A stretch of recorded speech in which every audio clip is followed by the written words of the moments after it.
Ada juga kemudian pendekatan-pendekatan kekinian kita dapatkan. Pembantu menjadi tuan. Ditafsirkan dalam dunia ilmu, murid sudah seperti guru. Ada masa-masa di mana murid itu melebihi guru.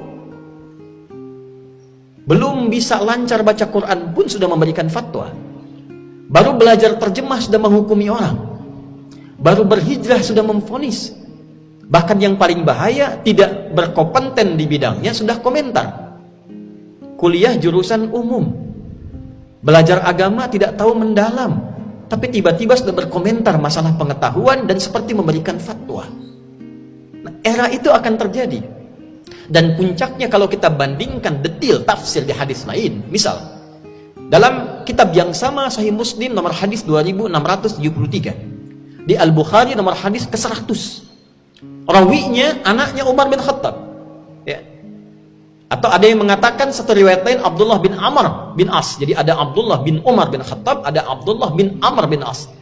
Yang tadi Umar bin Khattab, yang ini Abdullah bin Amr, anak sahabatnya Umar bin Khattab, Abdullah bin Amr ibn As. Beliau menyampaikan dari Nabi SAW, innallaha la yaqbidul ilma intiza'an yantazi'uhu minal ibad, walakin yaqbidul ilma biqabdil ulama, hatta idza lam yubqi 'alima ittakhadha an-nasu ru'usan juhala fasu'ilu fa'aftau fadallu wa adallu. Hadisnya sahih. Kata Abdullah bin Amr ibn al-As radhiyallahu ta'ala anhuma mengatakan dari Nabi SAW, Allah itu tidak akan mengambil ilmu langsung ilmunya diambil dari seorang hamba. Jadi ada satu masa keadaan itu akan berbeda. Pemilik-pemilik ilmu itu mulai sedikit. Ahli ilmu, ulama, pakar di bidangnya mulai sedikit. Tapi Allah nggak ngambil ilmunya langsung. Bukan tafsirnya diambil sehingga tidak ada tafsir lagi. Bukan hadisnya diambil sehingga tidak ada hadis lagi. Tidak. Walakin yantazi yaqbidul ilma biqabdil ulama. Tapi ulamanya mulai wafat satu-satu. Pakar tafsir meninggal. Pakar hadis meninggal. Pakar fiqih meninggal. Sehingga yang tersisa tinggal sedikit. Yang banyak siapa? Hatta idza lam yubqi 'alima, sampai nanti kalau sudah semakin sedikit dan di beberapa daerah sudah tidak ada lagi yang alim, tiba-tiba yang datang orang yang tidak kompeten.